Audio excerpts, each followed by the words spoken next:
Hey, good morning, everybody. Want to welcome you to today's event. Oh boy, what do we got today? We got Saturday, September 27th. Two ways Wall Street is failing you. You got John Hopkins here, and Tom Bowley is going to jump in just a second. We're going to have a nice, lively conversation. I want to thank everybody for taking their time out on this Saturday morning to be part of this event. And, one of the things we like to do is find out where everybody's from. We've already gotten some indication where everybody's coming from, but I'm in Charleston and getting ready for some potential hurricane action over the next few days. But right now it's not bad out. Not quite sunny, but not too bad.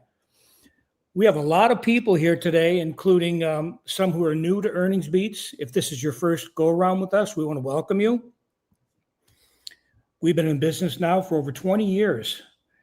And believe it or not, we've got subscribers who've been with us since we first started, but also a lot of people finding out about Earnings Beats and the way that we operate. And I think by the time you're done today, you're going to have a pretty good understanding of what we're all about. All of our events are recorded, including this event today. So we'll make sure everybody gets a copy of the recording. If for some reason you're unable to stick around, don't worry about it. We'll make sure that you get a copy, and make sure you spread the word about us and subscribe to YouTube. If you like what you see, we appreciate it. And what I want to do is actually spend a couple of minutes chatting with Tom. So let's make sure Tom's in the house. How's it going, Tom? Hey, John. Good morning, everybody, or good afternoon, evening, wherever you're from. I'm actually just going through the list of seeing where everybody's from. It's pretty interesting, and we've got folks all over the world. Yeah. I saw you got a fellow Michigander here. Oh, there we go, Michigander. Yeah, John's from Michigan. So I saw Tim from Michigan, so wanted to point him out. Tony coming in early from Seattle. I was just out in Seattle just a couple of weeks ago. Wasn't raining yet though, so I don't know if it started raining out there, but was not raining while I was out there. Yeah. But yeah, folks from everywhere. It's very cool. Thanks so much for showing up this morning. Yeah. Now, one thing we got a couple of things I'm going to talk about before you get into the meat here. Maybe we look at the agenda and talk a little bit about what you're going to be talking about today. Yeah. Well, first off, I know you mentioned you were from Charleston area. I'm actually just a little south of Charlotte, North Carolina. I'm in South Carolina, kind of Fort Mill. If you've ever been through Charlotte on the south side, and you go right into South Carolina, one of the first exits, Fort Mill off of I-77. But love it down here in the south. I'm originally from the DC area, John's from Michigan. But we've worked together for a long time. Don't need to bore everyone with our history, but we've been doing this now at Earnings Beats for 21 years, and pretty interesting. We've had a great relationship with Stock Charts over the years, so I'm going to be talking a little bit about their platform and how we use it and how we evaluate the market and so forth. But you're looking at the agenda there today. So, just a brief introduction. Again, John's already kind of given you that. We're going to talk today about Wall Street targets. What they mean, what they don't mean as far as I'm concerned. Market rotation, predictive signals kind of together. Those two areas kind of go hand in hand. And then take a brief look into what we see in quarter four and a key area or two that I really like going into the fourth quarter. And so we'll go from there. But John, let's start off talking about Wall Street and the targets that they come I want to do this. Let's go to the next slide here. One of the things I do is I keep track of other analysts and market calls, stock calls, et cetera. And, I think it's important to do this because if you're kind of relying on Wall Street, to give you guidance, you got to remember they got different agendas than you might think. And I think that'll become more clear when Tom speaks today. Just give you a couple of examples of what I'm talking about. This is, by the way, you'll learn more about this in a little bit. Every year, we have an event called Market Vision. We started in 2020. We had Perfect Vision then. And the next one will be right in the beginning of January. It'll be Market Vision 2026. When we have these events at the very beginning of the year, Tom makes a forecast for the year. And every single year that Tom has done this, because I've been part of it, he hasn't changed his forecast once. Take a look what Oppenheimer did. When they made their initial forecast for 2025, they put a price target of 7,100 on it. What happened? We ran into April and the market got clobbered. And what happened? Well, they said, you know what? We're going to change our target. So they changed it to 5,950. That's a pretty big change from 7,100. You know what? Things perked up a little bit.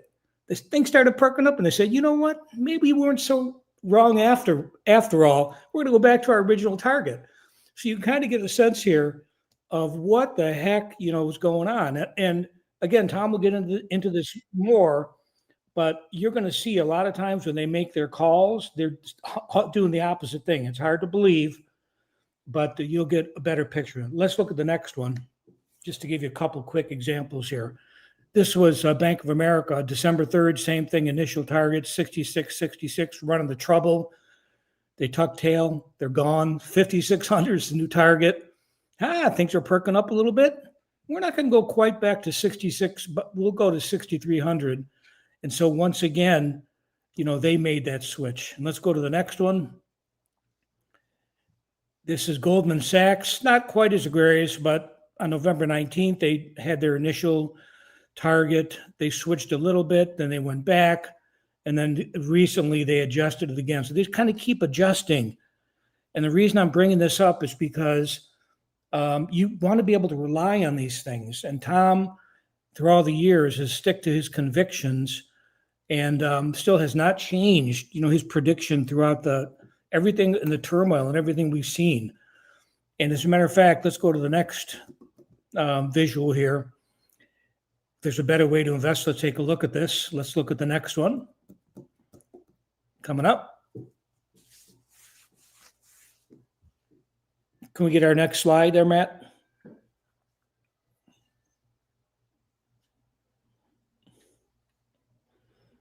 This is where Tom and Tops had made a big difference to our members. We lost Matt. Tom? Yeah, I'm not sure what's going on.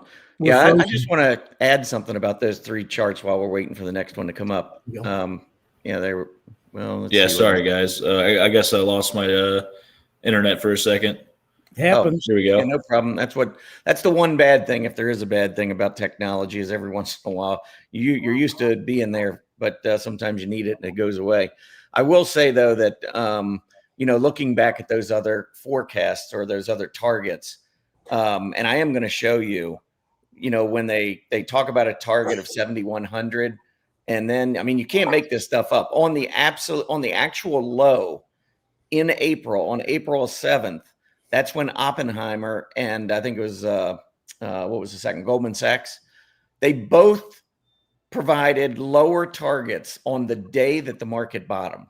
Now, just think about that if you're following CNBC and you're relying somewhat on these so-called experts that are coming on April 7th to tell you that they're lowering their target, based on everything they're seeing out there, they're lowering their target. But I'm going to show you in a little bit that while they were telling you that they're lowering their target, that they were actually buying stock. They were actually buying growth stocks that you would do well with the market going higher. So I just scratched my head. I've got absolutely no proof whatsoever of the intentional misguidance on the part of Wall Street, but it sure does seem pretty fishy to me when I see signs that the market's being accumulated at the same time that on CNBC, you're getting these analysts going on raising or cutting their targets. It makes absolutely no sense to me, but there is a massive conflict of interest that surrounds these Wall Street firms. I'm going to talk about that a little bit later. But it's just crazy. And then the one slide I think you showed earlier, I think it was Bank of America. One of them, we literally rebounded off the April low, went to 6,300, and they came out and raised their guidance or raised their target to 6,300. That was after they actually made the move up. I think it might be the next one, Matt. Yeah, I think there.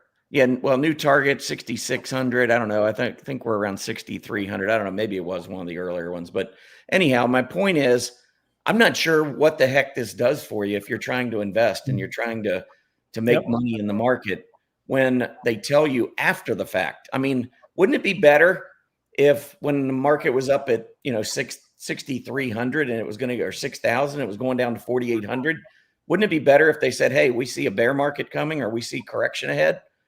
They don't do that. They tell you the good stuff when the market's at the high, and then after the market drops, they'll come out and they'll lower their target and tell you, "Oh, things have really gotten bad. Our target now is X." And then when the market goes back up, no problem. We just switch our target back higher again. And then come the end of the year, CNBC gives everybody the big golf clap. Great job. Your target 7,100 or 7,000. 6,800. Great call. No mention of the fact that they just go back and forth throughout the year. So anyway, that was the kind of the point there. But John, go ahead and take over. Go over the earnings beats forecast. I think we lost John too.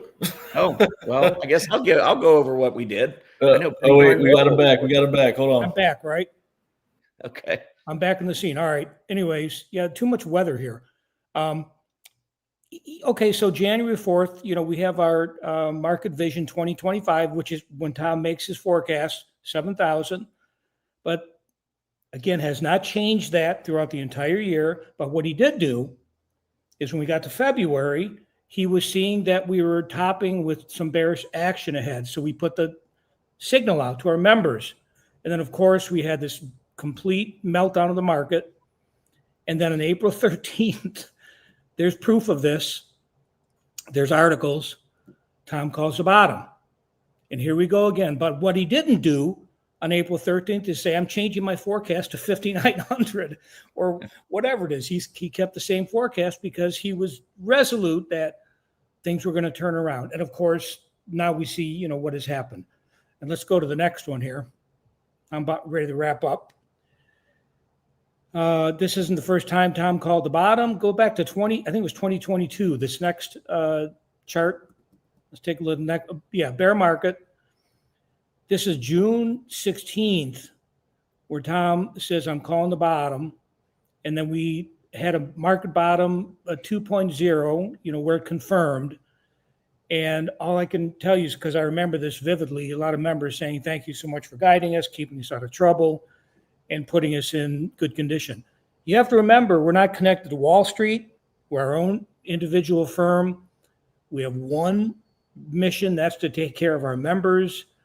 There's so many conflicts of interest. I don't have time to get into the kinds of things that happen on Wall Street between the front office, the back office, them making calls, the analysts making calls, and then people talking to their clients. Fortunately for us, we don't have to deal with any of that we're an independent company, and we really are aware of some of these things that are going on in the background, and we make sure that our members are rewarded accordingly. Okay, Tom, anything else on this, or? No, I think you pretty much nailed it. I mean, I think the bottom line is, hopefully you're not getting too much of you're not making too many financial decisions based on what a lot of these analysts are saying, because again, Wall Street, as far as I'm concerned, it's one of the biggest conflicts of interest out there. You've got, the firms, all these big firms managing not only their own money, but for a lot of pension funds and wealthy individuals and so forth. They're investing on behalf of them. And then they're sending their analysts, or as I like to call them, their influencers, onto CNBC and other platforms telling us, "Oh, this is our target. Oh, whoops, never mind. This is our target now. Oh, no, but we reversed again. Now this is our target." And then finally, if you follow what they're doing in terms of their market maker action back at the firms, and you're looking at the charts to see what's going on, you see a completely different picture in terms of when they accumulate, when they distribute. A lot of times when they're telling you that they're lowering their target, they've spent the last 2, 3, 4 weeks accumulating shares. But it doesn't do them any good for them to tell you ahead of time that the market's going to go lower. They don't want you getting out before they get out. They don't want you getting in before they get in. So to me, it's all a big game. And so if you're listening to what they're saying, many times, you're already in the 9th inning of a 9-inning game, maybe the 12th inning of a 9-inning game. It's everything's, after the fact. The best way to predict what's going to happen in the market is to look at where the money is going. I always say it's much better than watching the lips moving. It's where the money's going. And hopefully by the time you get through this event with us, you'll understand exactly where we're coming from. If you haven't already seen it, if you've been an Earnings Beats member for a while, and hey, give us a shout out if you're an Earnings Beats member out there. If I say something that is not true at any point during this webinar, call me out on it. We try to be as transparent as we can with our Earnings Beats community, which includes our paid members, our YouTube folks, our free Earnings Beats Digest newsletter that goes out twice a week. I mean, we try to help folks in a lot of different ways. And to the extent that you can, afford our service and help us, it's a win-win for all of us. But yeah, I'm ready to move on. If unless you I'm gonna present one more thing. Yeah. Matt, let's go ahead to the I think our next. Okay, I want to do this right now. We'll talk about it more later. But every time we have an event, we so much appreciate you taking the time that we have to come up with something that is of value for you taking the time to be part of this. We have our flash sale, and this is where you can sign up for an annual membership and save $200. So normally an annual membership is $9. You can sign up for a monthly membership, but it's pretty expensive, $147 a month, or you can do an annual membership, $997. This flash sale will go on for a couple of days. You can go right to our website and you'll see a link to the flash sale. You save $200. And if you sign up by tonight for coming in, I'll give you a bonus month. You have to do it by midnight tonight. You get 13 months, $200 off.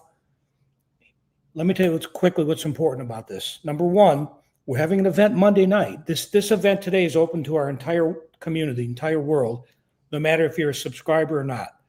Monday night is going to be the meat. And the meat is going to be about what Tom sees coming in the fourth quarter, including some of his top picks that he'll mention a little bit later, available to our annual members only. It's a perk. We do these quarterly. Every quarter, we have a quarterly update where Tom talks about what he sees happening in the next 3 months. Now, importantly for this next go around, our Market Vision 2026 will be the very beginning of January. If you're an annual member, you get to attend that for no additional cost. That alone is a $500 to $600 value to get into that event. So basically, you're getting 13 months if you sign up today. You're getting Tom's quarterly reports. You're going to get access to Market Vision 2026. And every day, Tom does a daily market report.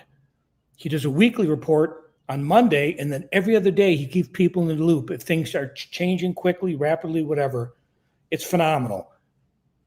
If you're really thinking about it, it doesn't get any better than this. Once the charge is out of the way, you're going to have 13 months to work with us. Anyways, I had to get that out. We'll talk about it a little bit more later. And again, go to our site. You'll see the flash sale link. Click on it. Do it by tonight. It's the best deal. You save $200 plus you'll get a bonus month. It doesn't get any better than that. That's it for me, Tom. All right. Thanks, John. Yeah, we'll talk about it a little bit more, and I'll show you on the website and so forth. But I want to really talk about this manipulation now. So pulling up on the screen, this is I just went to ChatGPT just to kind of, it's amazing information you get from ChatGPT. And, even though this is, AI, of course, it's getting a lot of information from the internet. So, I take it all with a grain of salt, but it can give us at least some general ideas. And so what I did here, I went to ChatGPT and I just typed in how much of the daily U.S. equity volume is attributable to institutions versus individual investors. And it came back, and you can see here at the top, it says that institutions, which include asset managers, pension funds, hedge funds, portfolio managers, all this, basically they account for 70 to 80% of daily U.S. equity trading volume. and then individuals, retail traders account for the rest, so 20 to 30%. Now, I've heard variations of this. I've heard lower numbers. I haven't heard too many that are actually higher than this, but they did give some examples where they say, this particular example, individual retail investors account for roughly 1/3 of the equity trading volume. That seems to be on the high end. Bianco Research says 20%. Barron's quoted Jefferies saying that the retail share is about 20%. And then some older estimates, Morgan Stanley and so forth, said retail participation is approximately 10%. So ChatGPT is taking all of this and saying probably somewhere in the 20 to 30% range is individuals, which means 70 to 80% are these big institutions, these big Wall Street firms in some form or fashion. And so if we follow what's going on in the charts, we should get a really good sense of what Wall Street's doing. I mean, if most of the trading that's taking place is the institutional investors, and we follow what's going on in price and the rotation and everything, we should get a pretty good sense of what Wall Street's doing. It's not going to be the market's not going to be swayed by retail traders who might be 20, 25%. It's much more likely to be swayed by the bigger money on Wall Street that's accounting for 70, 75, maybe even as much as 80% of trading out there. So I wanted to go through and I just wanted to talk a little bit about the charts, the rotation that takes place, and the predictive signals. Now, when we started off 2025, even before we got to January and February, when I said the market was topping, at the beginning of the year, I gave my target 7,000, and I said that I really thought the first quarter we could have a correction. I just thought the way the market was setting up, knowing history, the best time of the year for the stock market is from the October 27th close to the January 18th close. So when you get past January 18th or you're into January, most of that historical strength is behind you. And so a lot of times you get past that, and it's not unusual for the market to pull back, perhaps even start a cyclical bear market, but at least pull back for a period of time. The second half of February through March tends to be a little weak. So part of it was just knowing history. Part of it was knowing the rally that we had at the end of 2024. Part of it was just perspective. Part of it was the intra-market analysis that we do. I mean, there's a lot of different pieces. I like to look at channels. When we started 2025, the S&P 500 was up close to the top of its channel. So suggested that maybe we might see a little bit of weakness. It wouldn't be a shocker. All of those things come into play. But one of the areas of the market that I follow the closest, and I think is the absolute most important, intermarket relationship. And anytime I talk about intermarket relationships, I like to give John Murphy credit. I'm mostly self-taught, but it was actually John Murphy's books.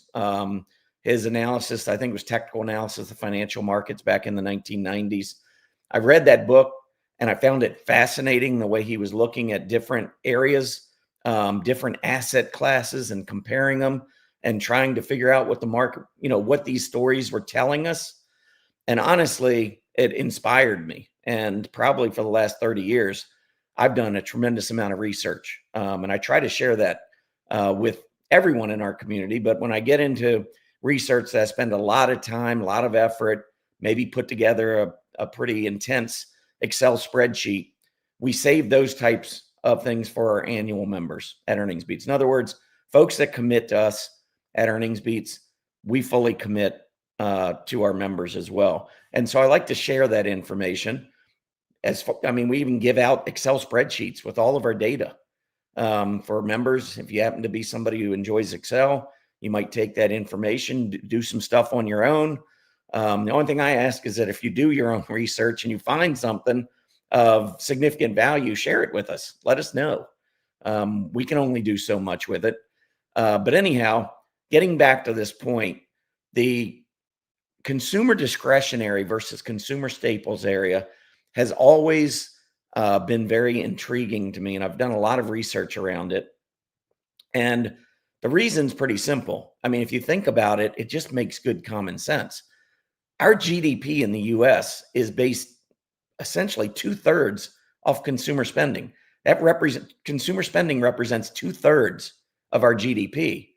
So when Wall Street is moving into either discretionary, which is the more aggressive area of consumer spending, that's when I think of consumer discretionary stocks, I think of stocks that are selling us the things that we want, not the things that we need, but the things that we want.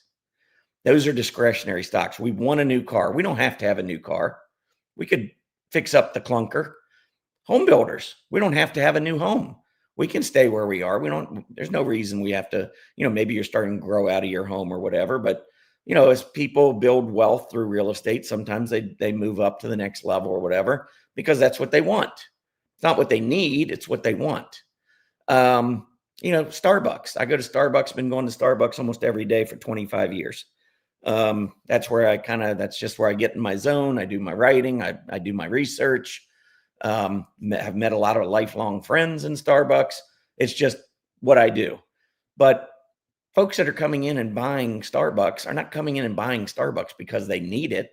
Well, maybe if you got a caffeine fix, maybe it is a little bit, you need it. But it's because they want it, and they feel wealthy enough to afford it, and they go. If they start hunkering down and they got to watch their budget, somebody loses a job in the family, those Starbucks lattes are going to be the first thing to go. And instead, folks are going to be buying the things that they need, not the things that they want. The things that they need are the consumer staples companies. So we got consumer discretionary, we got consumer staples. Consumer staples, think about Procter & Gamble. Think about Clorox. Think about, these types of companies, the food companies, General Mills. These are companies that sell us the things that we need. We have to have food. We have to have soap.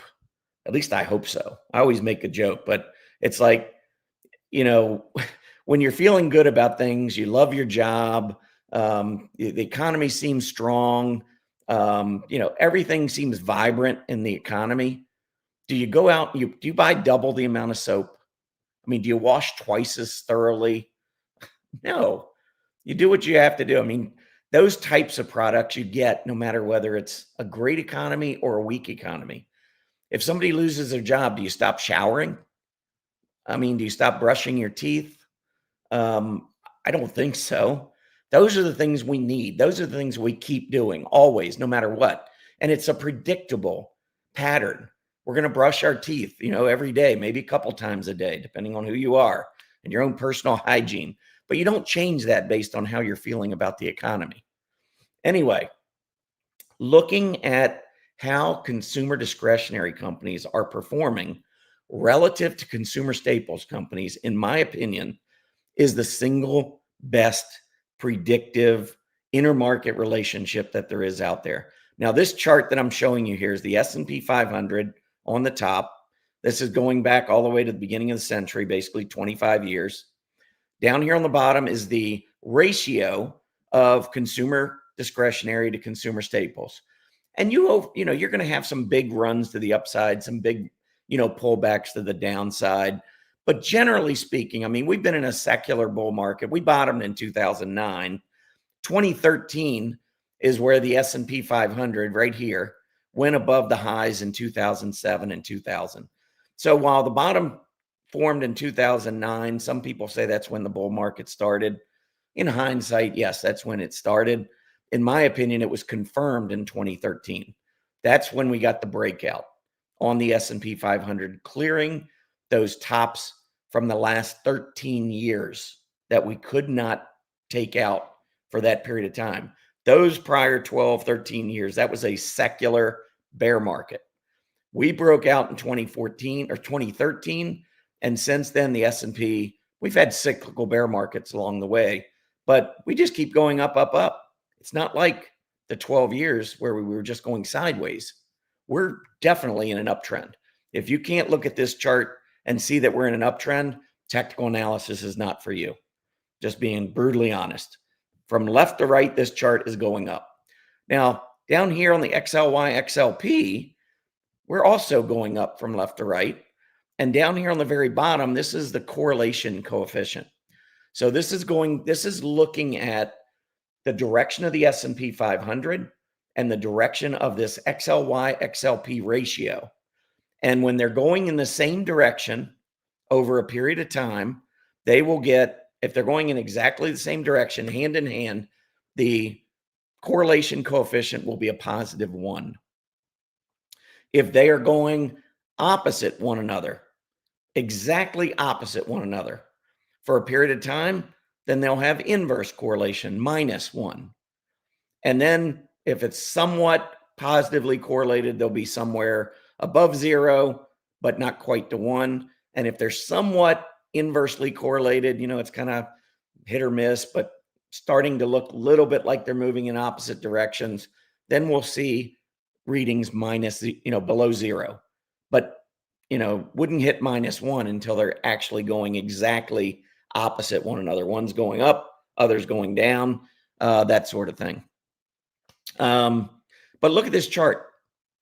I've highlighted, I've got a blue shaded area that highlights when the S&P 500 and the XLY XLP ratio are positively correlated, meaning that they're moving in the same direction.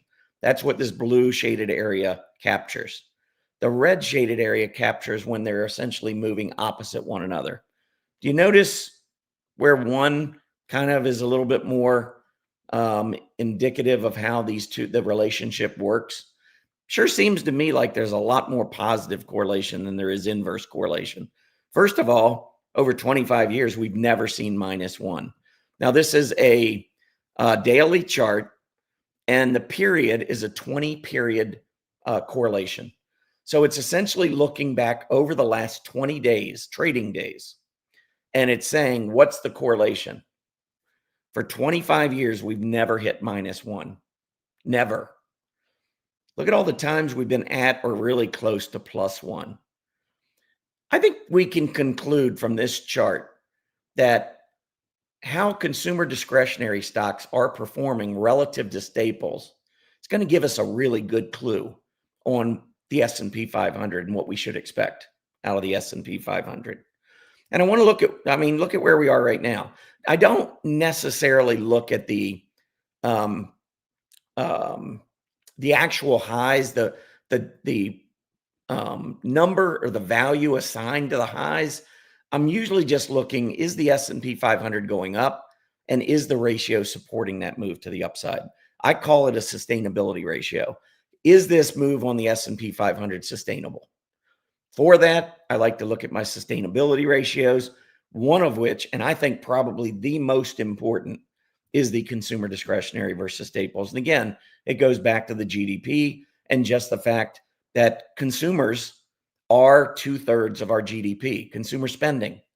So when the market, when we're looking at rotation, the stock market is looking ahead. I think the stock market is absolutely the best leading indicator of our economy. Bar none. And so when the stock market is looking out and you're seeing discretionary stocks outperforming staples, I think that's a bullish testament of what we're going to see over the next 6 months. So I love it when I see the XLY XLP ratio going up. I cannot get bearish when this ratio is going up. Wall Street, remember, 70 to 80% of the market is institutional trading. It's not us. It's not you and me. It's the institutions. So if they're buying into these discretionary stocks and those are crushing staple stocks, to me, it's signaling great days ahead, right? So let's just keep moving.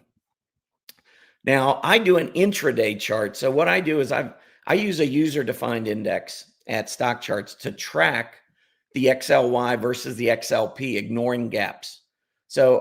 Because to me, gaps are manipulation. Wall Street manipulates. When you get into a big sell-off and you get down near the bottom, and I'm going to show you this a little bit later, but what you're going to find is a lot of huge gap downs.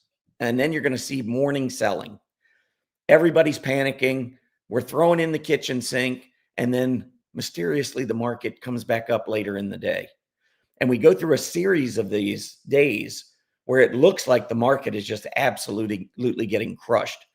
The worst time in 2025 was April 3rd to the 7th. We topped, well, we didn't top, but from the 2nd down to the 7th is when we had that big drop.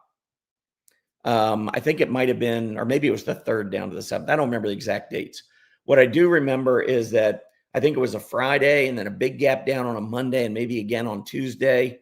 And so it was like the 7th or 8th of April, but we lost half of the 20% drop in those 3 days.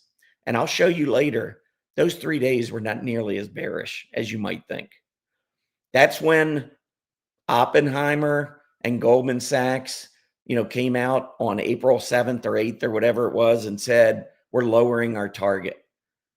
I'm going to show you, I believe those firms, those big firms, were accumulating shares leading up to that April 7th, April 8th, whatever, that low. Suggesting to me that they're doing exactly the opposite leading up to what they tell us on CNBC. And then the market mysteriously bottoms when they come out with their adjusted targets, which are now much lower, pretty much making everybody miserable who's watching CNBC, thinking, that the worst is still ahead of us. Worst is already behind us. Like I said, I wrote at Stock Charts on April 13th that I thought the bottom was either in or it was rapidly approaching. I told members I think it was our daily market report on April 11th, I wrote to all of our members. I remember I was actually in Florida for a death in the family. But I had looked a little bit at the market and I told John, he was giving an update to our members that day. And I told John, I said, pass along to members, I'm getting 100% back in the market. That was on April 11th. That was an email that we sent out. So while you've got these big Wall Street firms coming in saying we're lowering our targets, I'm writing to members saying institutions are getting into the market. We want to be in. The risk is much greater of being out of the market now. Back in February, the risk was being in the market. In April, the risk was being out of the market. You did not want to be out of the market at that low. And again, we're going to go through and talk about that a little bit, as we go through the rest of the session. But this is a chart that shows, let's ignore those gaps because we know the gaps can be very manipulative. And what's going on from the opening bell to the closing bell. These big firms, even if the market takes these big drops at the opening bell, I don't know if you follow market action at the opening bell. It's not very liquid. When the stocks first open at 9:30, you have big spreads between the bid and the ask. Volume is a little bit light when you first get started, and you have big swings. You can have a big drop on a stock. Stock could be $150 and it's $140 at 9:31. And then by 10 o'clock, it's back to 150 again. You get these big moves and then you get recoveries, and it's in my opinion, very misleading and manipulative. So that's why I've done this. I want to see what this ratio is doing during the trading day when firms can actually buy and sell. The big firms, and of course, they don't do it on their own. If a firm wants to sell 1 million shares of Apple, they don't go into their Schwab account and put in a market order to sell 1 million shares. That's not the way big firms get in and out of their positions. They go to market makers and say, we want to sell 1 million shares. And market makers will slowly sell those 1 million shares for them in the market. And then once they're sold, then they will make that exchange with their client. And many times those transactions are in the dark pool. It's referred to the dark pool, where all these transactions are taking place and they're all scary and, behind the scenes. And a lot of times it's just squaring up that takes place. So if you follow what's going on during the trading day, you get a much better sense of the market. I've said before, I tell our members all the time, I've been telling the general investing public for years, I do not watch CNBC. I can't even tell you the last time I had CNBC on. If I watch it, it's because I've heard they have a great guest coming on. I love listening to Warren Buffett just because I think he is a very, first of all, I think he's in it for the people. I think what he's done with his firm and the people that have invested in Berkshire Hathaway over the years have done incredibly well, because he actually does what we talk about doing. He talks about being greedy when others are fearful, being fearful when others are greedy. I mean, essentially, that's what we do at Earnings Beats. I mean, we're looking for tops and bottoms. Otherwise, you want to essentially be in the market. The market goes up a lot more than it goes down. And those are all some of the very same principles that Buffett talks about. So I think he's like a calming voice. I love it when Buffett comes in during a meltdown in the market, because he's usually saying that, hey, this is a great opportunity to get into the market. So he's kind of anti-Wall Street in that sense, because a lot of the Wall Street firms are lowering targets, telling you how bad things are out there. Meanwhile, they're their back office accumulating shares. I mean, it's crazy, huge conflict of interest. People should probably be in jail. That's just my opinion. I have no proof to back any of this up other than what I see on the charts and just my own common sense analysis of what's on the charts. So anyhow, if you look at this, I put in red shaded area. This is January and February, when the S&P 500 down here at the bottom was printing that final low back in February, or excuse me, a final high back in February. And I want you to look here, if we include the gaps, so this includes all the overnight, gaps in the morning, the ratio on the XLY XLP topped in probably the second week of January and was going lower for 4 weeks heading into the market top. And if you ignore the gaps and you simply look at the intraday behavior, we actually started moving lower. We topped back in mid-December, XLY versus XLP, on just intraday trading alone. And so intraday, during the day, when the big firms can actually buy and sell, this ratio was going down almost steadily for 2 months. And when the market finally topped and started to roll over, this ratio, which included gaps, was at a 3-month low. And this one, this was the intraday, this was about a 4-month low, and swiftly moved to about a 1.5 year low. It was before the end of February. So really, before the market had lost more than about 4 or 5%, this ratio was already dropping to a multi-year low. And I want to show you this article that I wrote. This is on February 23rd. Market topped on Wednesday, the 19th. This is Sunday, the 23rd. So this was only 2 days after the final top had printed.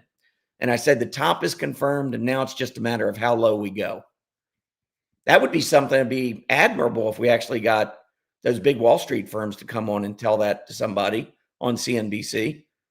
I dare you to go back and find any of these Wall Street firms telling you to get out of the market back at, February 21st or 23rd, in that time frame. Wasn't happening. Oops, didn't mean to go that far. Let's go back here to this article. So here was, again, this was a look at an intraday chart of the XLY XLP. This is a 5-day, 10-minute chart. And what I pointed out, this is where a lot of our research comes in at Earnings Beats. I noticed, and again, I've already got a passion about the XLY XLP. So I looked, and on the 23rd or 21st, 2 days after the top, look at the XLY gapping up and then literally selling off all day long. Look at Staples. Staples gaps up, pulls back in the morning, and then for the rest of the day, it was being bought all day long. Selling discretionary all day long, buying Staples all day long. Let me go back to this slide, over here, ChatGPT. 70 to 80% institutions, they're estimating institutions account for 70 to 80% of daily trading volume. What do you think they were doing here? What do you think these big Wall Street firms were doing on February 21st? It's certainly, and we could even talk about the 20th. I mean, we had a lot of selling in the morning, then we kind of flattened out. We had a gap down on Staples, but then we rallied the rest of the day. This was really over a 2-day period. Money's going out of discretionary and into Staples. Now, the research that I did, I went back and looked at every single intraday behavior XLY to the XLP, all the way back to 2009, 16 years worth of daily data, looking at the XLY, XLP. This was among the 10 worst days in 16 years of intraday movement back and forth between the two, out of discretionary and into staples. And the threshold I used was I took the percentage drop in the XLY intraday and the percentage gain in the XLP. One was down 3 and something percent. The other one was up like 1 and something percent. So combined, it was like a 4.5 or 5% rotation switch from the XLY to the XLP. It was one of 10 days since 2009 where we had seen that kind of rotation. Now, when I did my research and found out when did those other 9 days occur, 8 of them were during bear markets and 1 of them was during a correction. So all of the other 9 at a minimum saw a 10% drop in the market. And of the other 9, 8 of them saw a 20% drop in the market. In other words, this weakness occurred during a very bearish period in the market. Every one of them. So here we are. I'm looking at this data, and I was already looking for a correction. I had already told folks back at the end of January, I went 100% cash. I was starting to see too many warning signs. And again, it's not, when I go to cash, it's not because I have some, guarantee that the market's going lower. I don't. And I say that all the time. The reason I go to cash is because the risks of being long are extremely high.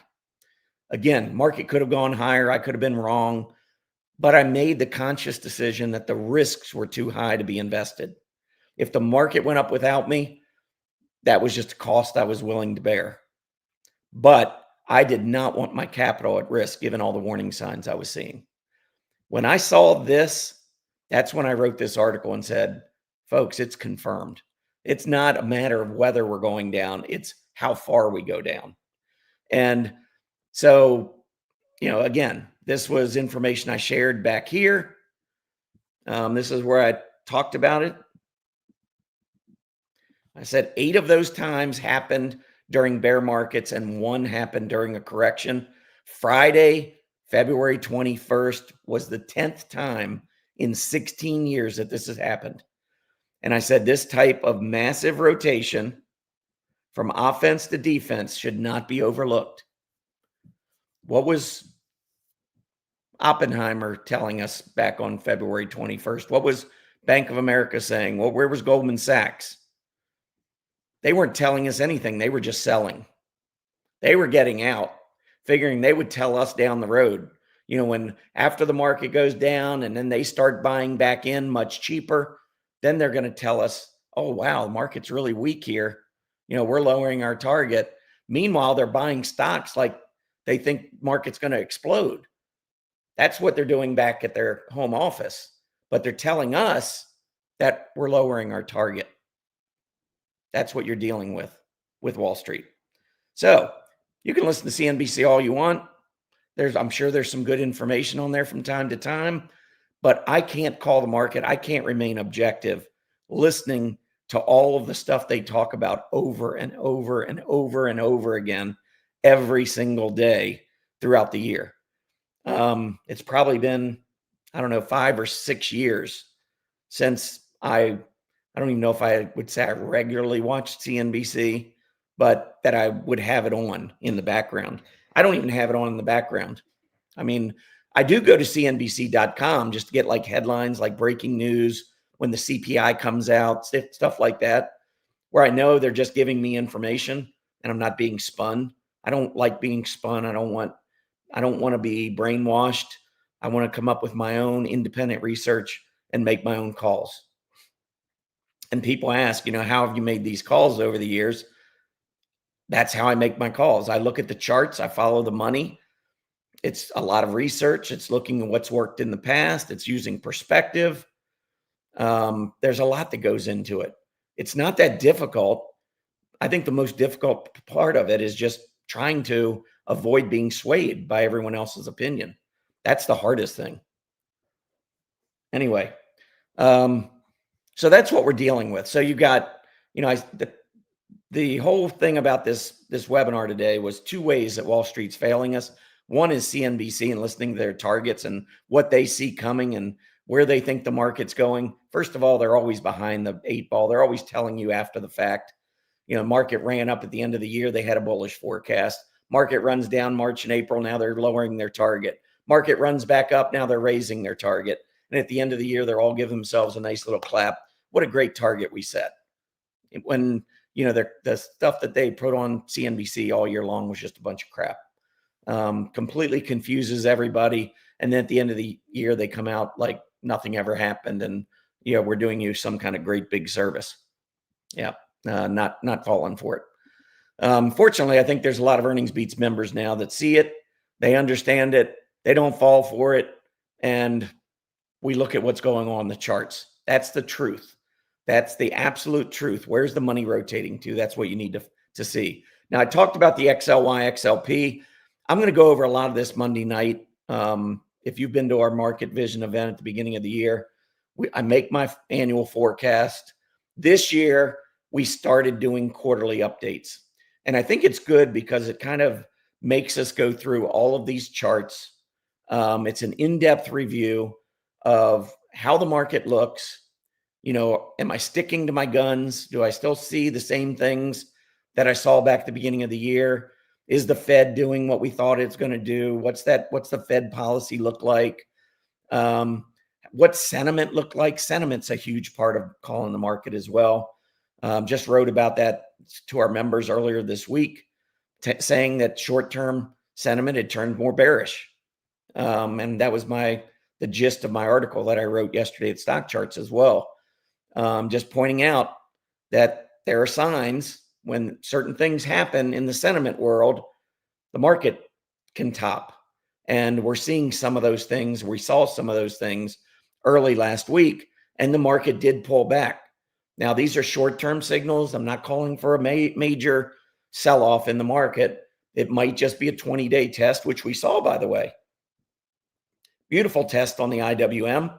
Went down, tested the 20-day on the S&P 500. And I think the NASDAQ got really close to the 20. I don't know if it actually tested it, but it got very close. That might be it. I don't know. I do think we're going to have a strong fourth quarter. I think if we have any weakness, it's probably going to be in the first half of October, maybe first 3 weeks of October, something like that. But we're going to talk about that on Monday night. I'll give you a couple of key areas that we're going to be looking at where I think the S&P 500 could potentially drop to. And I'll give you where I think it's going to drop to, and I'll give you like a worst case scenario where I think it'll drop if things really start to turn down. And then ultimately where I see us finishing at the end of the year. But we started doing these quarterly updates as a part of our Market Vision event because, we do get swayed throughout the year and the market changes and we go up, we go down. We have cyclical bear markets, we have corrections. Then we bounce out of it. And then we have ratios like growth versus value going up and down. What's it all look like? How about the channels that we're in? Where do we stand within the channels, the long-term channels? That can help us with perspective. And maybe not getting too overly bullish when the market's going up. All of these things matter. And as John mentioned, our Market Vision event and all of these quarterly updates, that's just one small piece of your annual membership at Earnings Beats. We now allow annual members to attend Market Vision for free. That's normally a $600-700 value on its own. It's probably worth a lot more than that, but that's what we sell it for. I mean, your annual membership with the flash sale that we're offering, and we'll talk about that a little bit later, that is all included. All of these things that we're talking about are included as part of that flash sale. So you're getting basically a $700 value on the Market Vision event upcoming, plus all the quarterly events as part of that membership. Anyway, when you look at the IWF, IWD, I've gone back 10 years and look at the positive correlation. How many times the IWF, IWD, large cap growth versus large cap value, that relationship is pretty solid as well in terms of following the S&P 500 to the upside or to the downside. The correlation tends to be very positive. Now, we do see inverse correlation from time to time. I would say the IWF-IWD is not as strongly and positively correlated to the S&P as the XLY-XLP. But again, XLY-XLP, I think for good reason, with the GDP and 2/3 consumer spending making that up, I think that's why we see such strong correlation there. But this is another powerful signal to watch. And look at what's going on right now. Growth is just recently set an all-time high, large cap growth versus large cap value. If this market's going down significantly over the next few months, it's going to surprise Wall Street because Wall Street's not betting on it. And if Wall Street's not betting on it, I ain't betting on it. Because as much as they manipulate us and make what I think are stupid calls on CNBC, they're brilliant.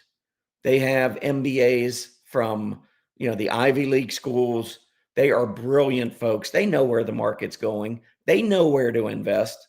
You find out by following the charts. You will not find out what they're doing by listening to CNBC. So I talked about the conflict of interest. I want you to think about this great gig that Wall Street has. Number one, they are 70 to 80% of the action. They control what happens in the market to the upside and the downside. If we traded 70 to 80% of the market and institutions only traded 20%, we would be in control of what was going on in the market. But that's not the case. It's flipped. They have total control of the action, and they manage their own money, and they manage money for very, very, very wealthy investors. That's number one, these Wall Street firms.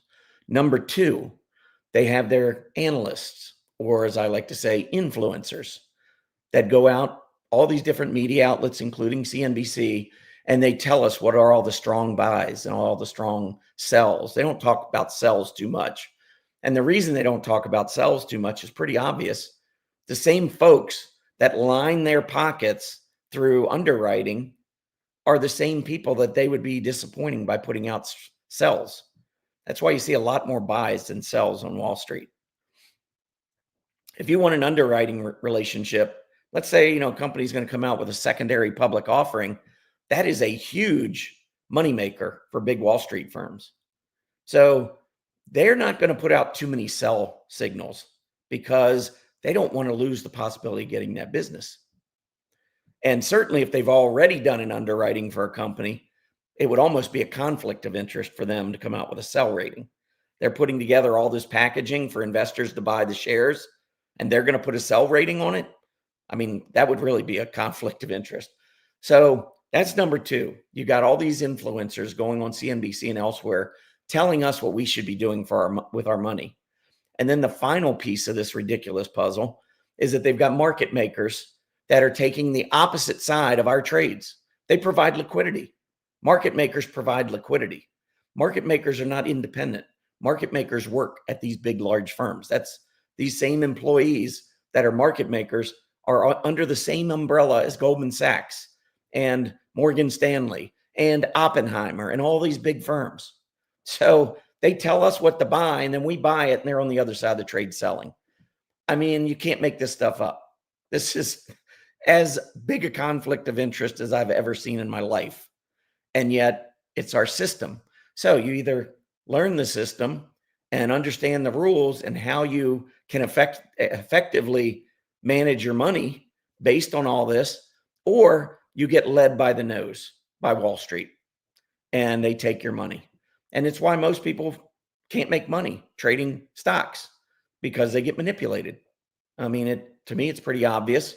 I think to most of our Earnings Beats members, it's becoming more and more obvious, but it's the truth, folks. All right, sentiment. I don't really want to spend a lot of time on this. I'll just show you a couple things. We'll talk about this more on Monday night. But just recently, when I was saying there are sentiment issues, the 5-day moving average of the equity-only put-call ratio. First of all, low readings mean that more calls are being traded versus puts. Calls meaning that you're more bullish the market, puts meaning you're more bearish the market. So when this 5-day reading gets really low, it's telling us that retail traders like you and me are getting incredibly bullish, and they're buying more and more and more calls, thinking that the market has no chance to go down. And so what happens? The market a lot of times will go down because the masses get it wrong. Look at the reading. We got below 0.5 3 times in the last 2 years. One was back in January. Market topped just for a couple weeks. We went back down. We did come back up one more time. This isn't a long-term call, by the way. These are just short-term. Market's getting a little bit ahead of itself, too frothy in the near term. The next one was May. Here was May, almost right on cue. We had a pullback. And, what was it? Maybe 2.5%, 3%.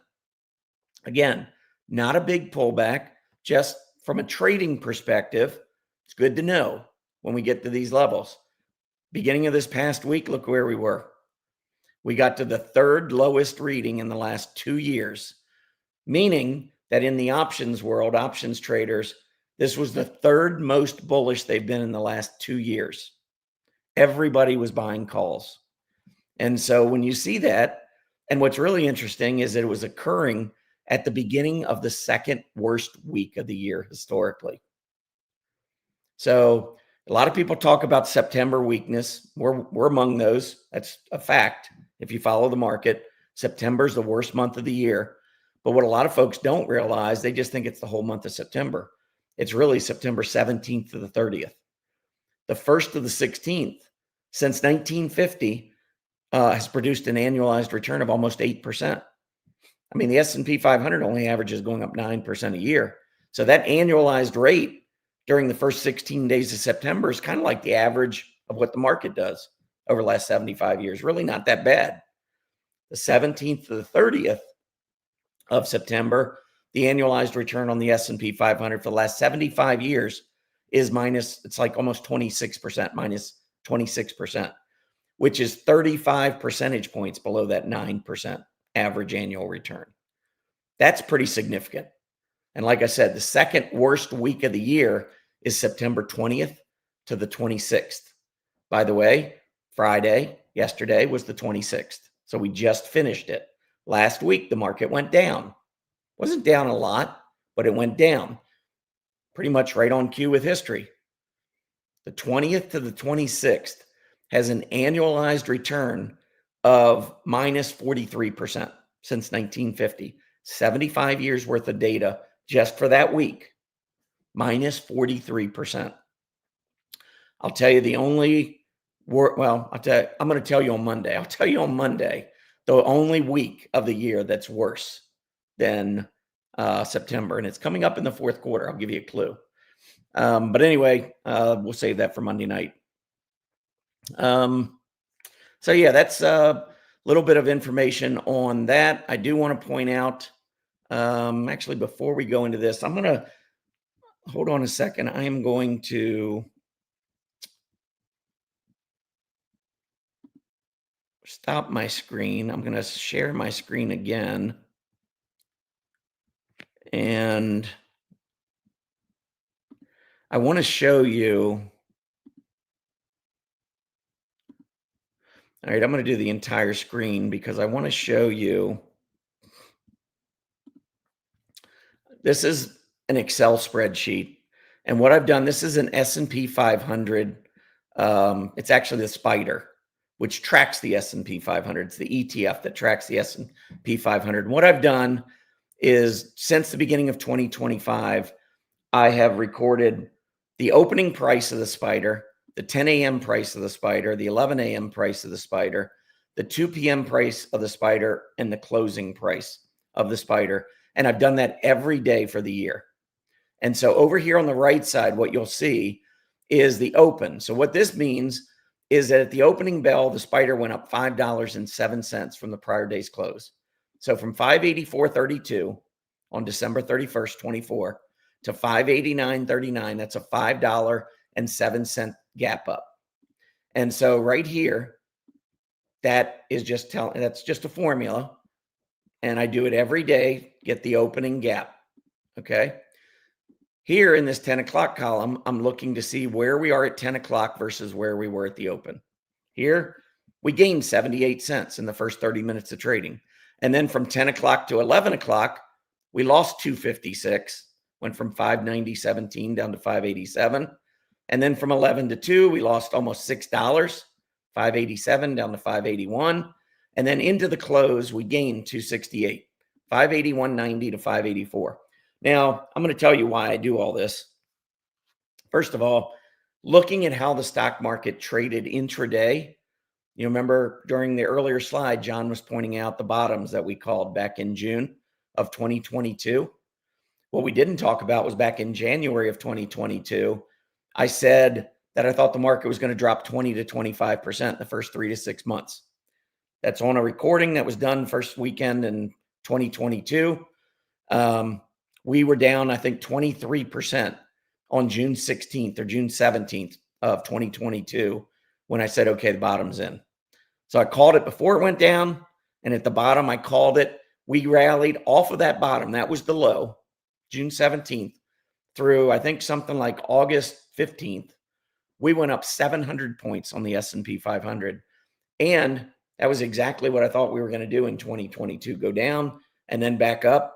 And I thought we were going to have just like a V. We're going to finish about where we started the year.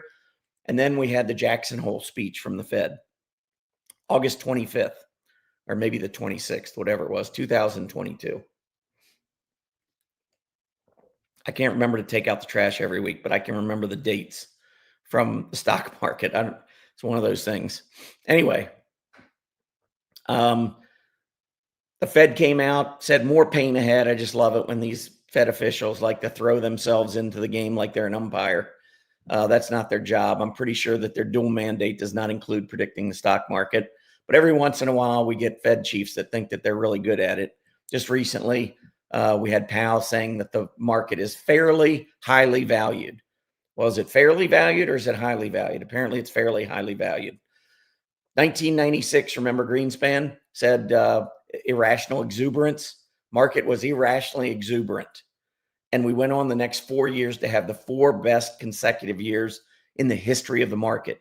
Anybody listening to Greenspan back then would have missed the best market in history. Please don't pay attention to people who don't do this for a living. I don't care if they're smart. You know, I'm really good at the market, but if I tell you what to do, you know, if I tell you how to cook, I like to cook sometimes, but there's going to be a lot better cooks out there than me that spent their life, you know, perfecting their craft. You know, I've spent 40 years analyzing the market, 40, even when I was in public accounting. And I got a pretty good fundamental background from being in accounting for 20 years. But I feel like I'm pretty well qualified based on my fundamental background, my technical background, the number of hours I put into this. And to hear a Fed chief just come out and say the market's fairly highly valued. What research? I want them to, you know, lay out all your Excel spreadsheets. I want to see how you came up with that opinion. And what does that even mean? Are you calling for a bear market? I mean, anyway, I'm getting sidetracked. Anyway, my point is back in 2022, when I called the bottom, one of the biggest things that I saw, and I've really started to adopt this in my day-to-day trading and in my calls, is when we first started going down in 2022, it's what I called was a full-on distribution period. When we looked during over a period of time, when we first started going down, if you looked at the culmination of all of the opens, all of the first half hours, all of the next hours, all of the next 3 hours, and all of the final 2 hours into the close, every one of those periods were the same.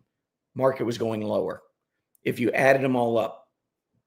And then we got to the period, it started in about May of 2022. We went from a low in May of 2022 to a low in June of 2022, but things started changing.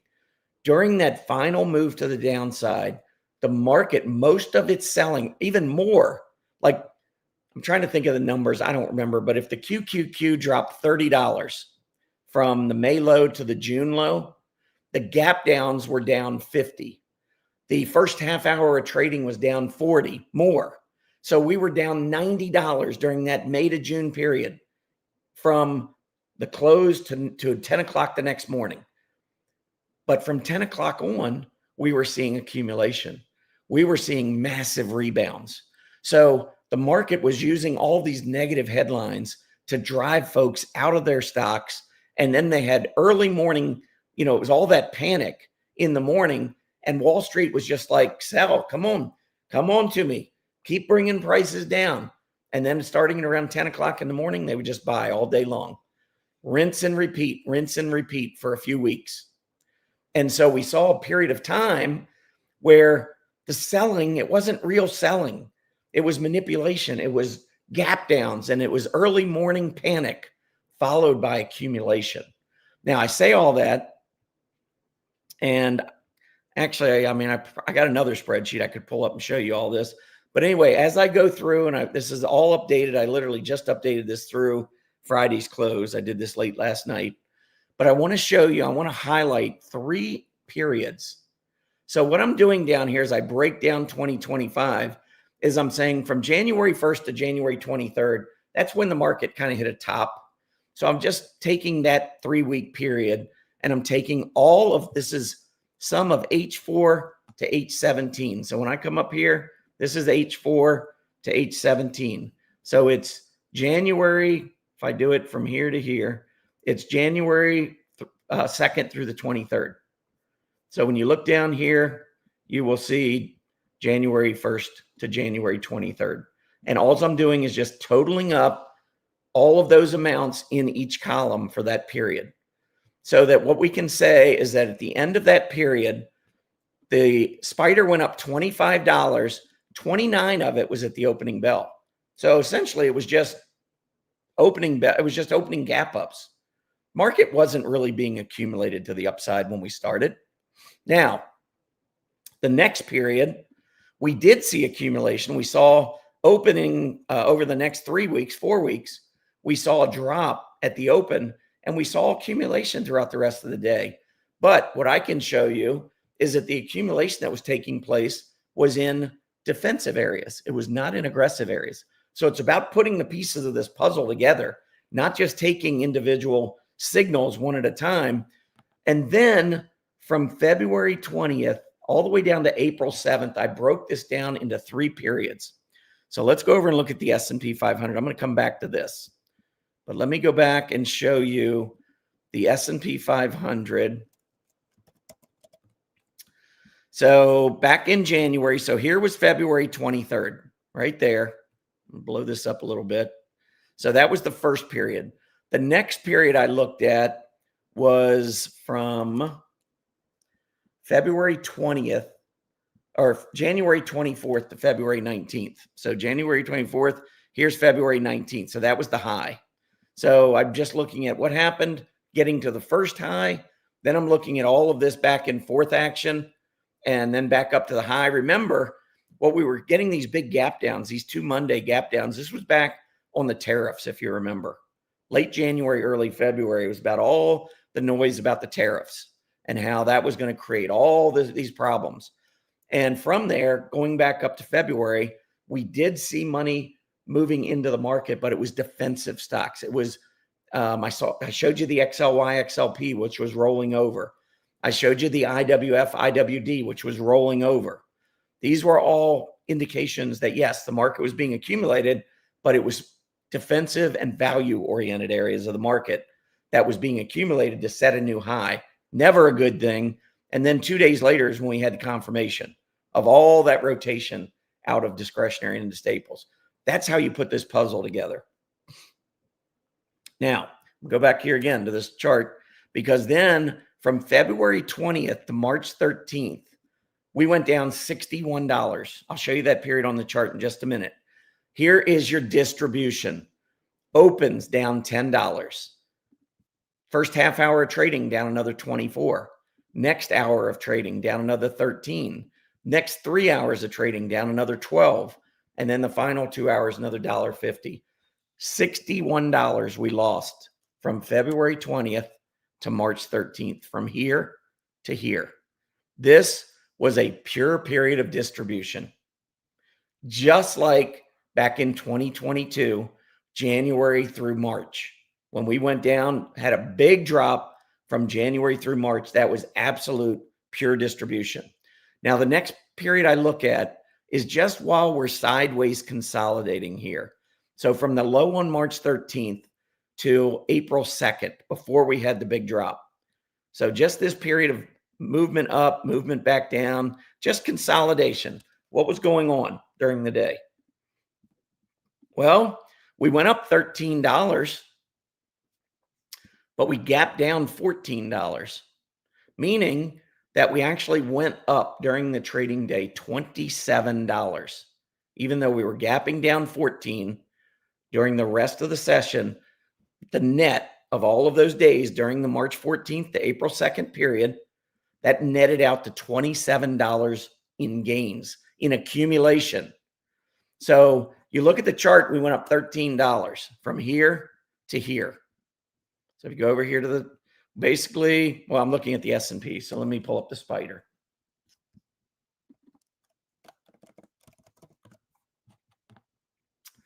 So from here, we were down at what, 547, and we went up to 561, $14. Maybe that's 548, so $13. So I'm looking from this close to this close, $13. So just looking at it doesn't really tell you much, does it? But if you look at this, it's telling you the weakness. If you add up all of the gaps during that period, we gapped down $14, and we are essentially being accumulated. We were seeing accumulation throughout the rest of the day for that $13. So all of a sudden, it looks like there's some accumulation going on. And then we had the April 3rd to 7th debacle, where we ended up going all the way down 20%. And look at this, $49, almost $50 gap down on those 3 trading days. We gapped down $50. We only went down 60. We went down $50 at the opening bell. So all of this movement, and then at the bottom, that's when Oppenheimer comes out and says, we're lowering our target. And Goldman Sachs says, we're lowering our target. And Bank of America lowered their target on this low right here. Now, that was right after all the distribution took place. Isn't it funny how they timed it right at these lows? Makes you go, right? Anyway, it was on April 11th on this pullback, I think right in here. That's when we wrote to members and said, there's the risk of being, and that was, look at this huge day of accumulation. Folks, that doesn't happen when you're going down. That's a lot. Look at the volume on this day back to the upside. I think it was the second biggest day on the NASDAQ ever. And it was all intraday. We actually gapped down to open the day, and it was just buying all day long. So think about that day up here on February 19th or February 21st, where I showed you the selling that was taking place all day long in discretionary stocks. Look at this. Now we ended up going back down again, but look, it was a gap down. We had other gap downs in here. Now look at go back to this. And again, we were down $60 over this period. 49 of it was at the open. Right in here, Wall Street's already accumulating. Wall Street's already got their shares by the time the market closes on April 7th. And everybody else is freaking out, panicking, getting out of all their retirement accounts, taking big losses on their trading accounts. And I would argue that Wall Street's already been accumulating and they're ready for a big run up in price. And then look at the next period from April 8th to May 16th. All of a sudden, all the gap ups start happening. We had gap downs in this period, this period, this period, this period. Always from January 24th to April 7th. Look at all of those gap downs. Net. Probably $95 worth of gap downs. From January 23rd to April 7th. And probably I don't know what we went down, but it wasn't $95. Probably $80 or $85. I don't know. We'd have to do the net of all these. But my point here is that as soon as the market bottom went in and everybody else now, at some point, those people getting out have to decide when to get back in, right? That's the worst thing about getting out after the market goes lower, is that now Wall Street's got their shares. They've accumulated. Thank you very much to everybody that sold. We have now filled our coffers back up, and now the market is set to start gapping higher. There's still some accumulation, but over the next $90 to the upside, 52 of it was gap ups. So picture what that's doing to individual investors who were panicked out of shares in March and April, and now they're watching the market gap up and go up higher, gap up, go up higher, and everybody's waiting for the retest and for the next move lower, and it never happens. I remember back in 2022, and I'm pretty sure it was my June 17th market bottom call, there was a comment that was made. Somebody wrote in and said, "Why do you try to call bottoms?" And at first I'm just like, what? Why wouldn't you try to call bottoms? I mean, if you're trying to make the most money you can in the market, isn't it better to call a bottom than to wait until it goes up 20, 30%? And at that point, it hit me. It's like, that's what we've been trained to do. We've been trained to let Wall Street tell us when bottoms are in after the fact, just like those targets being raised after the market goes up. How much money can you make off of those kinds of folks that tell you after the fact that the market's going to go up after it's already gone up 20% in 3 months? Now we're going to raise our target and tell you the coast is clear. Come on. That's what we deal with every day. That's what you deal with every single day in the market, trying to figure out what to do, how to manage your money.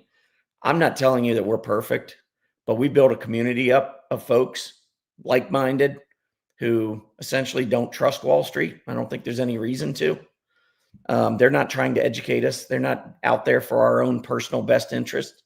They're out there for their own personal best interest, and whatever it takes. And if that didn't come through loud and clear during the subprime mortgage, when those greedy Wall Street firms were sending emails back and forth, essentially selling subprime to folks and then writing emails to one another saying, man, I can't believe they bought those from us.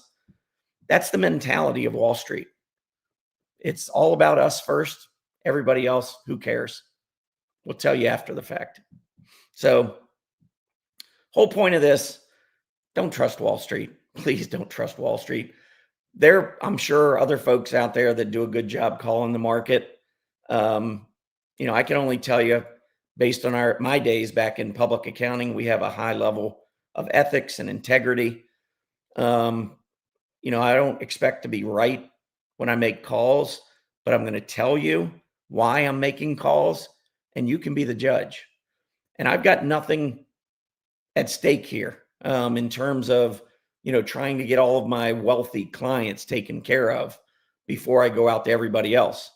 I mean, I make these calls in real time based on the data I get, based on the research we do. And by the way, this spreadsheet that I'm showing you right now, this is a spreadsheet made available every week. I update it every week and goes to our annual members. I've got Spider, I've got the QQQ, I've got the IWM. I haven't updated it yet for last week. That'll be my project this afternoon and tomorrow. But I'll be updating for Apple, Microsoft, NVIDIA, Meta, Google, Amazon, Tesla, Netflix, Advanced Micro, JP Morgan, Palantir, Celestica. Let's see, what else do we got here? Got about 20 stocks.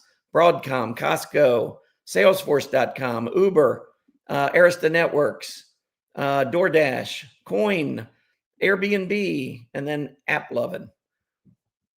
That's a lot of stocks that we do a lot of intraday information on, coming up with, and I'm right now, the reason I'm doing it is I'm trying to develop an indicator at stock charts that all of our Earnings Beats members will be able to use.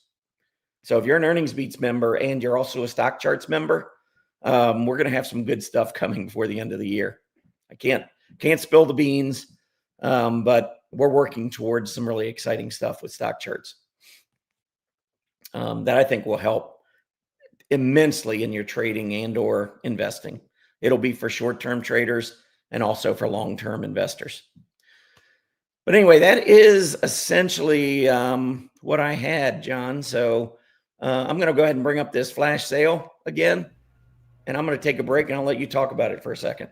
Yeah, excellent job. I've been taking notes. You know, I've been associated with Tom for 40 years, and I still learn when I come to one of the amount of information that he has accumulated. Hey, John. Yeah. One thing, I'm going to let you keep going, but I want to talk about, because I haven't given my favorite area of the market for the fourth quarter. I promised that. So I do want to throw that back in, but now it's probably a good time to take this break and go ahead and go over the flash sale for anybody who's come in. But I just want to let you know, I haven't forgotten about it. I am going to go in and talk about a key area of the market, actually two key areas of the market. And one thing I'm going to give away for folks that come join us for Monday night. But anyway, go ahead. Yeah. So anyways, I mentioned this early in the presentation. Every time we have one of these events, we want to make it worth your while. We want to thank you for taking the time to come in. It's our community members that allow us and Tom to do his work. That do yourself a favor if you want to learn more about it. Just go look at the testimonial page on our website, and I think you'll get a good idea of what people think of Tom and our business. Anyway, so flash sale, if you go to our website, earningsbeats.com, you'll see a flash sale link at the top. Click on it. Sign up for an annual membership. You'll get into Monday's Q4 update, where Tom's going to get into the real nitty-gritty of what he sees happening in the fourth quarter, including, he'll talk about it in a minute, some of his favorite stocks into year end. You'll also get access to our Market Vision 2026, the annual event, our biggest event of the year, where Tom lays out his forecast for the year and his reasoning behind it. If you sign up for this special deal tonight, number one, you'll save $200. By the way, we haven't raised our prices in years. We haven't. We just kind of, we've talked about it. We might. Next year, we just might do that. But right now, $997 gets you a full year. Sign up by tonight. You'll save $200, and I'll give you a bonus month. So you get 13 months. So a full year plus a month. It's kind of a great way to do it. You get 4 quarters plus the MV, the Market Vision event. Tom's weekly report is so in-depth to get you started for the trading week, and then daily market reports. And remember something else too. Tom hasn't changed his forecast for the year, his annual outlook, since he first laid it on the line early January. If he sees something that he doesn't like, he's going to let you know. Just like he did when in February, thought we're topping and then we got bottom. Let's get more aggressive. So it's going to be every day you're going to have access to his thoughts. So strongly suggest the best way to save a ton of money is through this annual membership. And once you do it, you're paid up for 13 months. If you do it by tonight, you don't have to think about it again. Anyways, let's go ahead and do that. And then Tom, because we spent a lot of time this morning, we're not going to really get into Q&A much. Instead, there's going to be a lot of new information on Monday. And just to be clear, you have to be an annual member to get into that quarterly update. So anyways, I know there's a couple more things you wanted to talk about, and we'll wrap up. Yeah, and I want to mention, our membership is probably 95% annual members, and it should be. I mean, we offer tremendous savings over the monthly $147 a month. I mean, if you multiply that times 12, you're talking about, close to $1,800. And now we've got this special $797, and it's going to be 13 months if you sign up today. So, do the math. It's a tremendous savings off the monthly rate. There's no reason really to be a monthly member and to pay the much higher cost. If you believe in what we do and you commit to our service, you're also going to get a lot of those annual member perks. I mean, it just doesn't make sense to me to be a monthly member. I mean, if you want to try it out for a month or two, okay, I get it. But, I think it's going to be, a really good experience for you. And I would just reach out. I haven't looked in the comments, so I have no idea what's been going on and what's been said. But I would just reach out to our Earnings Beats members and just ask them, tell everybody your experience. I mean, we've got a lot of new folks in here, don't know really that much about Earnings Beats. Maybe some have followed us on YouTube for a while, or maybe some follow me over at Stock Charts through my Trading Places blog articles. But, let folks know about your experience as an Earnings Beats member, and, whether you would do it and how long you've been member and how long you keep re-upping and so forth. Because you all are going to be able to tell folks, how great we are, better than we can. I mean, I'm a little uncomfortable sometimes talking about it, even though we've made great calls. I like to hear from our members and, let the members speak from their heart and what it's meant to be an Earnings Beats member. So if you can take a couple minutes out and just type in, let folks know what your experience has been like as an Earnings Beats member. And hey, if there's some things out there or with our service that you think could be improved, put that in there too. I mean, we'll take constructive criticism as well. But anyhow, so the last thing I wanted to do today is I wanted to go over a couple of areas of the market that I like. Now, Earnings Beats members, or those who have been following us pretty closely, are going to probably have a sense of what I'm going to be talking about. But one thing I love, and I continue to love, is small caps. The IWM historically does very well during an interest rate cutting period. Now, if you look back even to 2024, this was the June CPI report that came out that was way below expectations. And that's when folks said, oh, well, the Fed's going to start cutting rates. And in 2 weeks, I think it was in 2 weeks, the IWM Russell 2000 outperformed the NASDAQ 100 by 18 percentage points in 2 weeks. And that was after 3 years of underperformance. So it was like finally small caps, which had been, the stepchild in the market, finally had information out there to encourage folks to rotate into that area, that space within the market. And so we saw that initial pop. We saw a little bit of profit taking because remember, in August, it was July 31st, August 1st meeting.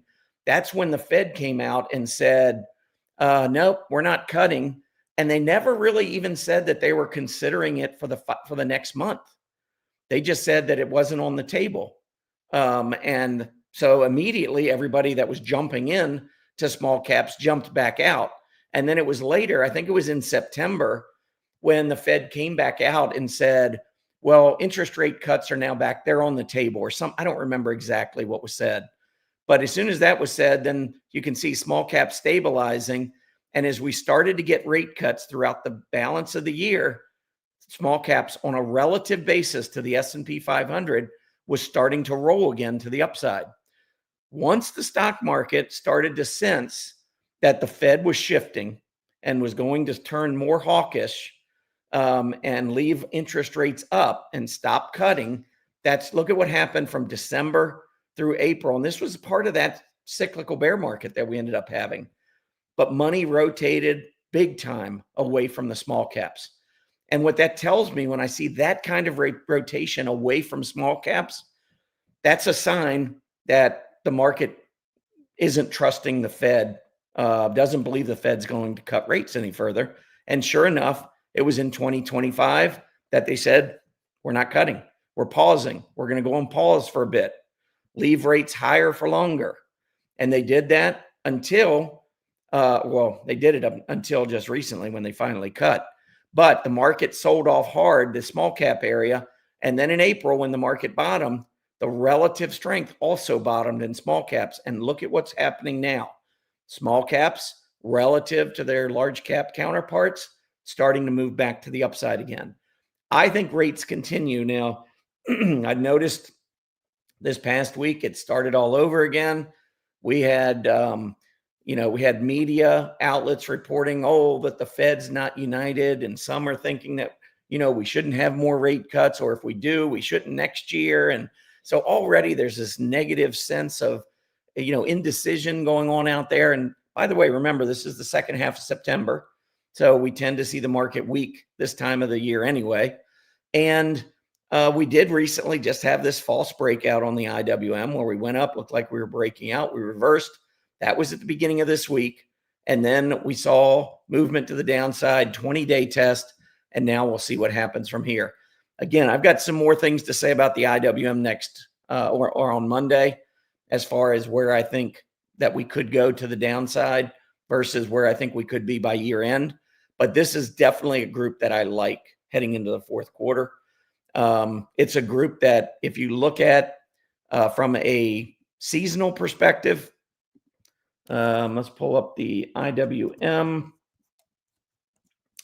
And if you go back during the last 13 years, throughout this secular bull market, October, November, and December, if we zero in down here, you'll see that the IWM average is going up 6.4% in the fourth quarter each year.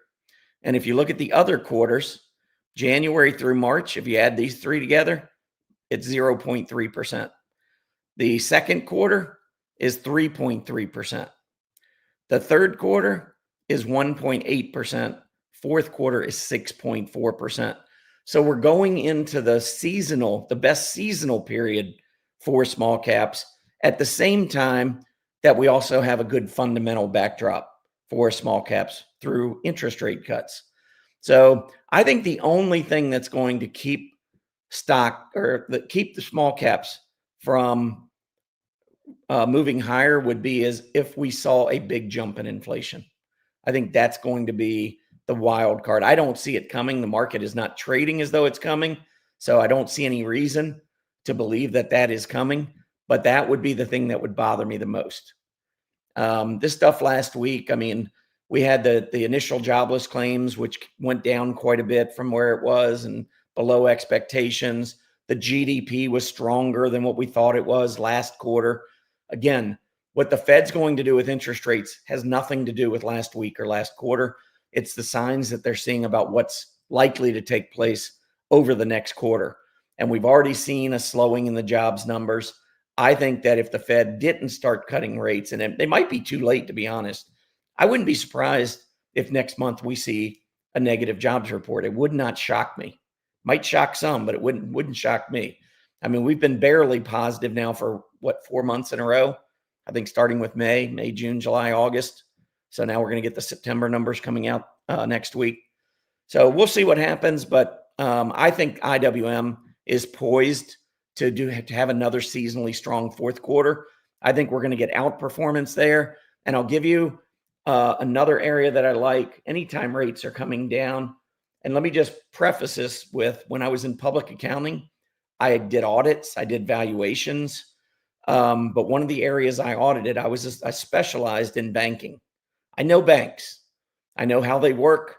I know, when interest rates are going up, when they're going down, the economy, how all of that plays into a bank's profitability. Telling you when rates are coming down, that generally is going to be a very good sign for the banks. So if we pull up banks on a seasonal basis, go back these last 13 years. Now remember, banks coming out of the financial crisis, they haven't been the absolute best area in the market to invest, but they've been pretty darn good in the fourth quarter. So this is going back 13 years. Let's zero in, just like we did with the IWM. First quarter, minus 1.9%. Second quarter, 2.8%. Third quarter, 1.8%. Fourth quarter, 10.6%. Look at how often banks go up during these months in the fourth quarter. 3 of the 4 months where they've gone up the most often all reside in the fourth quarter. November 1st, October 2nd, December 4th. This is the sweet spot. And we've got the fundamental rate cuts coming to support this group. Now, I like banks in general, but I also like the small and regional banks, which again, if we go over the last 13 years, I mean, look at October, November. Folks, October 1st is Wednesday. We're about to go into October. And we are sitting here looking at by far, the two best months throughout this entire secular bull market, October and November for the KRE. I love the KRE. And if we look at the chart of it, I mean, it's in a nice uptrend. It's pulling back here in September. It's giving us a nice entry. I believe we're going to go up. We're going to break out above that November high, and we're going to take off. If you look at a longer term chart, this is also a pretty key area. I think we're going through that 70 level from 2022. I think we're going to have a big, big rally in the fourth quarter. And if you look monthly, I mean, this is a move up, and I'm seeing kind of like equal highs, rising lows. That's a bullish ascending triangle pattern. We get this breakout, and we've got everything working for regional banks, banks in general, small caps. I really think we're poised. You know, we're always looking to see how we can outperform the S&P 500. I think personally, I can tell you, I will be overweighted with small caps and banks, especially these small and regional banks, the KRE. You know, I'm not a registered investment advisor. We had that disclaimer at the beginning of the show. You know, you got to make your own financial decisions. We provide education. I'm not licensed to provide recommendations or advice. I don't like those two words. I like suggestions better, or education. We try to educate. We try to teach. I mean, we have portfolios at Earnings Beats that have been crushing the S&P 500 for years, because we want to show you how you can put portfolios together using leading stocks in leading industry groups, using seasonality, technical conditions, all of that to help you outperform. The last thing that you want to do is listen to Wall Street on CNBC. I mean, if you get something out of those shows, by all means, keep watching. I know for me to call the market, I need to be objective. I don't want to be brainwashed. I don't want to be, swayed at all by anything outside the charts. I just want to see what's going on in the charts. I want to see what's going on intraday. I want to make common sense of the market, look at channels, use perspective, look at sentiment, all these things. You put the puzzle together. That's how you call the market. And so that's what we do. So I'm going to invite all of you to go over to earningsbeats.com this weekend. If you go to our website, first of all, just earningsbeats.com, you will see at the top a flash sale.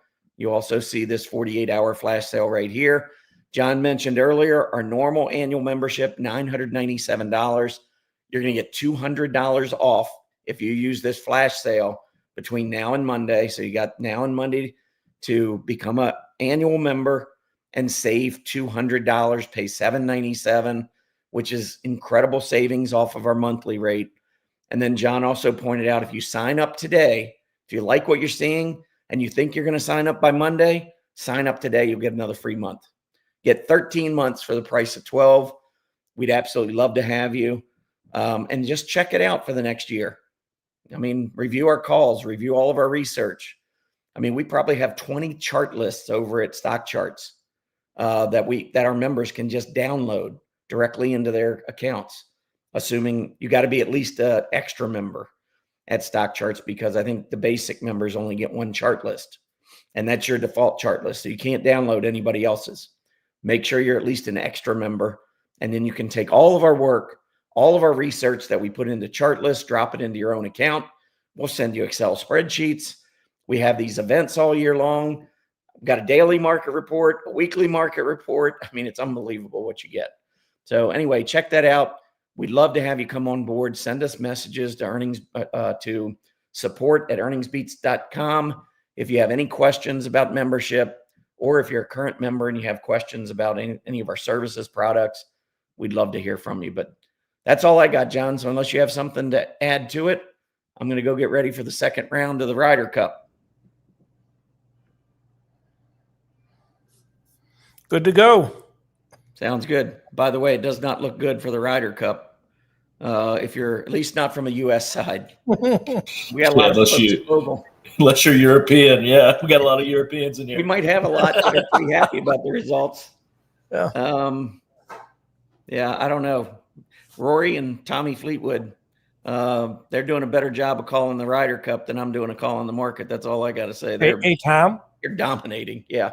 I do want a couple shout outs. Number one, Matt, thanks so much for taking care of business with us today. And Yep. Erin, who's been, by the way, Erin's traveling. She stopped her car, went into a Starbucks, got loaded up, for the session here.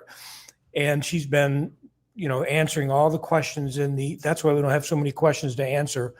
We'll get into more meat Monday night, but Erin has really taken care of business with everybody. And can't tell you how much we appreciate that. Yeah. I mean, it's Saturday morning and she's on her way, personally for a family wedding. Yeah, right into Hurricane Central. and heading into a hurricane. And she stops on the side of the road to help everybody. I mean, I think that kind of speaks to the level of commitment, not just Aaron, but everybody on the team. We do this for a reason. I mean, I say, every day I'd probably do this, what I do, I'd probably be doing anyway. I just love the market. I have a passion for it. A lot of members say, they can see the passion. I hope they can see the passion because I really am passionate about the market, and I'm passionate about trying to figure out what the heck's going on and trying to figure out the things that we need to know, both as traders and long-term investors in the market. And we break down a lot of what we do at Earnings Beats between the two. So I might say, like this last week, I said, if you're a long-term investor, I wouldn't worry about these short-term sentiment signals. But if you're a short-term trader, I said I went to 80% cash because I was worried about the short term this past week. Market pulled back. And then we talked about it, John, in our Max Payne session. That's another session that we do once a month.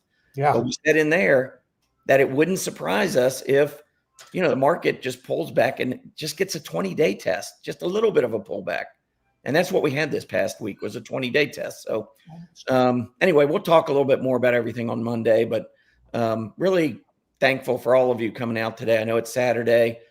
I mean, if I had known ahead of time that it was Ryder Cup Saturday when we set this, I don't think I would have done this today. Because I get keep it from you. I mean, I absolutely love watching the Ryder Cup matches, but I've got this afternoon, got all day tomorrow for the singles matches. So anyway, again, thanks to everybody for taking time out of your Saturday to be here. Hopefully this was an eye opener for some of you about how the market works. Again, we can't promise perfection at Earnings Beats, but we give it a lot at Earnings Beats, and I'm pretty proud of our calls and our team and everything that we do here. So give it a thought about our flash sale, and even existing members, by the way, if you're coming up on renewal soon, 48-hour flash sale, it's not going to get much better than this. So make sure you take advantage, sign up today again, get that extra 30 days, 13 months for the discounted price of 12. So have a great day, everybody. Appreciate again you coming in. Happy trading.